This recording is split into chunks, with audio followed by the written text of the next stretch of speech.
Prosedur persiapan pertemuan atau rapat oleh Mega Ainur Laili, SPD. Pertemuan 7, pengertian rapat. Tujuan pembelajaran yang pertama, menjelaskan pengertian dan fungsi pertemuan atau rapat dengan baik.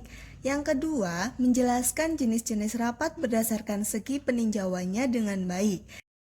Yang ketiga, menyebutkan persyaratan rapat yang baik dengan benar. Menurut KBBI atau Kamus Besar Bahasa Indonesia, pengertian rapat adalah pertemuan atau kumpulan untuk membicarakan sesuatu, sidang majelis, sedangkan diskusi ialah pertemuan ilmiah untuk bertukar pikiran mengenai suatu masalah. Menurut buku karangan ahli, pengertian rapat. Yang pertama, menurut buku Etika Komunikasi karangan Samosi Rambe, rapat adalah kumpulan beberapa orang atau organisasi yang akan membicarakan sesuatu masalah atau kepentingan bersama untuk memberikan penjelasan, memecahkan suatu persoalan dan sekaligus mengadakan perundingan demi memperoleh suatu hasil yang disepakati atau disetujui bersama. Yang kedua, dalam buku Surat Menyurat dan Komunikasi penyusun Cut Rozana, rapat adalah pertemuan antara para anggota di lingkungan organisasi sendiri untuk merundingkan atau menyelesaikan suatu masalah yang menyangkut kepentingan bersama.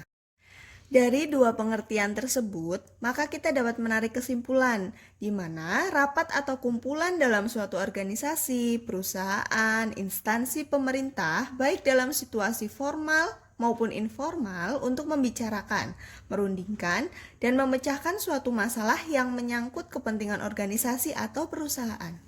Fungsi rapat, yang pertama untuk memecahkan masalah, yang kedua menyampaikan informasi, yang ketiga sebagai forum diskusi, yang keempat sarana bernegosiasi. Berikut tujuan rapat yang baik. Yang pertama, memecahkan atau mencari jalan keluar suatu masalah. Yang kedua, untuk menyampaikan informasi, perintah, dan pernyataan.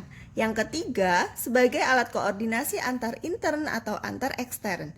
Yang keempat, mempersiapkan suatu acara atau kegiatan. Yang kelima, menampung semua permasalahan dari arus bawah, para peserta rapat, dan yang lainnya. Jenis rapat berdasarkan peninjauannya. Yang pertama berdasarkan tujuan, yaitu ada rapat penjelasan, ada rapat pemecahan masalah, dan rapat perundingan. Yang kedua, yaitu berdasarkan sifat, yang terdiri dari rapat formal, rapat informal, rapat terbuka, dan rapat tertutup.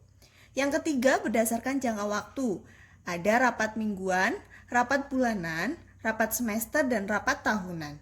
Selanjutnya, yang keempat adalah berdasarkan frekuensi, di mana terdiri dari rapat rutin dan rapat insidental.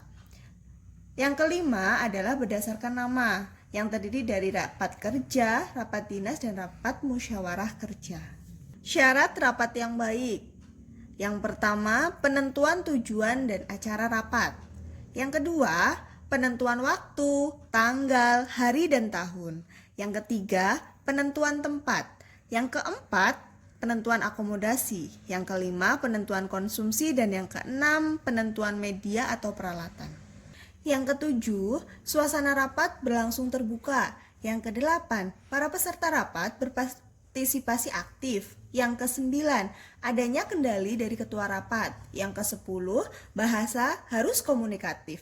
Yang kesebelas, hindarkan monopoli ketika berbicara. Yang kedua belas, terdapat keputusan dan kesimpulan rapat. Untuk mencapai tujuan rapat agar rapat bisa berhasil dengan baik, maka setiap peserta rapat harus mengetahui syarat-syarat rapat yang baik. Unsur rapat. Rapat yang termasuk salah satu jenis diskusi terdiri atas beberapa unsur, diantaranya adalah yang pertama tujuan rapat, yang kedua masalah yang dirapatkan pemimpin rapat, yang ketiga adanya peserta rapat, yang keempat ada media rapat, yang kelima ada notulis atau sekretaris, yang keenam tujuan rapat, yang ketujuh masalah yang dirapatkan dan pimpinan rapat. Demikianlah materi yang bisa saya sampaikan. Terima kasih telah menyimak dan memperhatikan. Semoga bermanfaat.